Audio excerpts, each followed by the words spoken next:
Sejam bem-vindos ao História em Cena, o podcast que revisita os bastidores do passado com vozes do presente. E no episódio de hoje nós vamos falar como o Walt Disney e Orson Welles se tornaram peças-chave da diplomacia cultural entre o Brasil e Estados Unidos durante a Segunda Guerra Mundial. Para conversar com a gente tem aqui a professora Maria Fernanda Campos. Seja bem-vinda! Oi, Gabi. Eu tô super feliz de estar aqui para participar desse episódio. Para contar um pouco mais, dessa história que envolve um pouco do cinema, propaganda, relações internacionais, nesse contexto da Segunda Guerra Mundial. Bora conversar um pouco mais sobre isso agora? Professora, o que motivou o Walt Disney a visitar a América Latina, especialmente o Brasil, em plena Segunda Guerra Mundial? Ótima pergunta, Gabi. Eu acho que é super importante a gente falar sobre essa visita do Walt Disney na América Latina.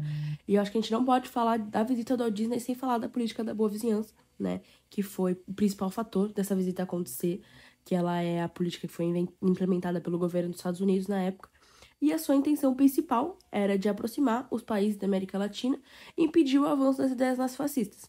Então, a visita do Walt Disney no Brasil, na América Latina, era totalmente estratégica para ele na época. Foi por conta da grande influência cultural que ele tinha e acabava que ele tinha um prestígio muito grande e ele podia ajudar e fortalecer alguns laços por meio da sua animação e filmes. Então, ele usou aquilo totalmente a favor dele.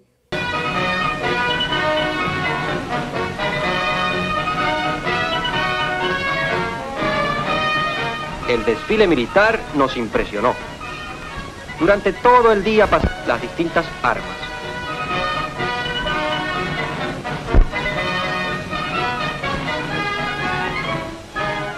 Comprendimos que el Brasil no se iba a dejar sorprender en la nación mundial. Estaba preparado para toda emergencia. En el estadio escuchamos las voces de 30.000 niños entonando himnos patrios, bajo la dirección de Heitor Villa-Lobos, destacado compositor brasileño que dedica gran parte de su tiempo a la educación musical de los niños.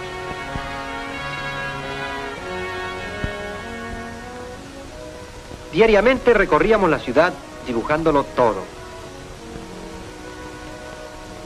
hasta los diseños de las aceras de mosaicos. Este tranvía sube hasta la cima del Corcovado, donde se encuentra la famosa estatua del Cristo. Esta gigantesca estatua es iluminada por las noches y puede ser vista a una distancia de 35 kilómetros mar adentro.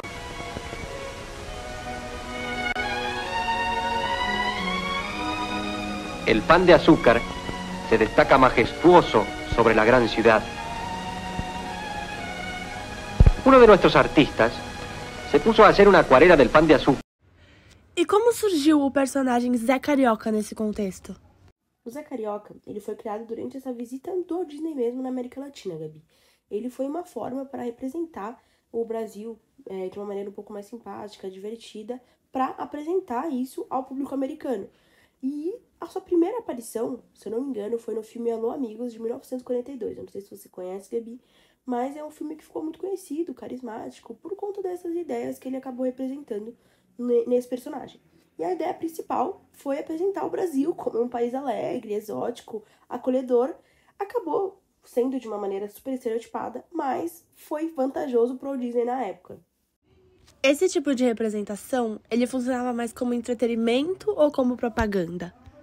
Então, Gabi, foi um pouco das duas coisas, até porque o cinema, ele é um instrumento que serve para conquistar corações e mentes, do telespectador que tá vendo aquilo que tá sendo mostrado para ele.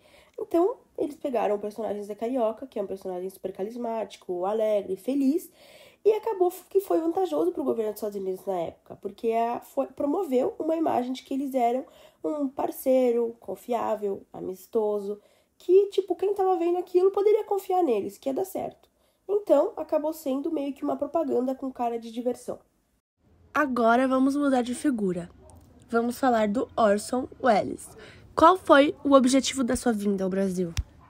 Orson Welles, Gabi, ele também, assim como o Walt Disney, ele veio para o Brasil a convite do governo norte-americano, Ele estava trabalhando em um documentário que se chamava It's All True, que ele tinha como objetivo reforçar essa amizade entre os povos, tá?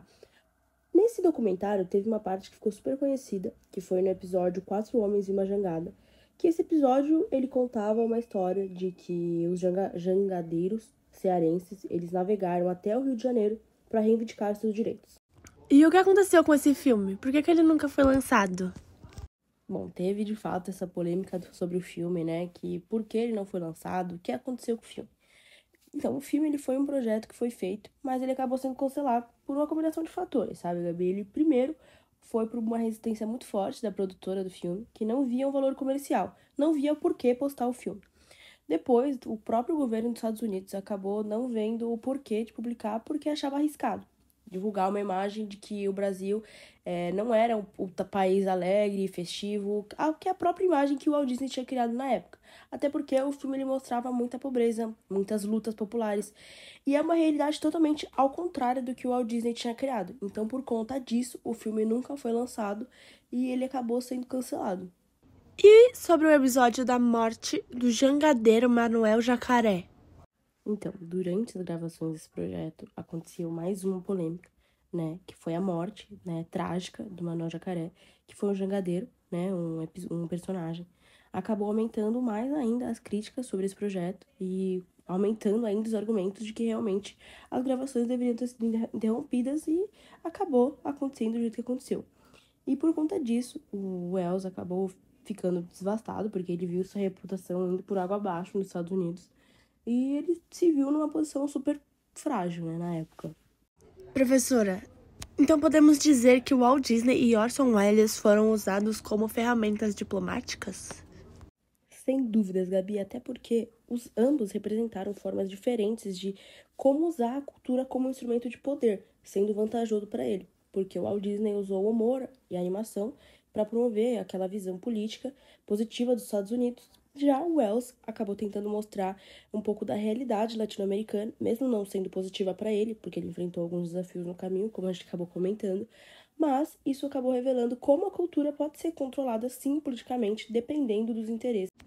E qual foi o impacto desses projetos nas relações Brasil e Estados Unidos?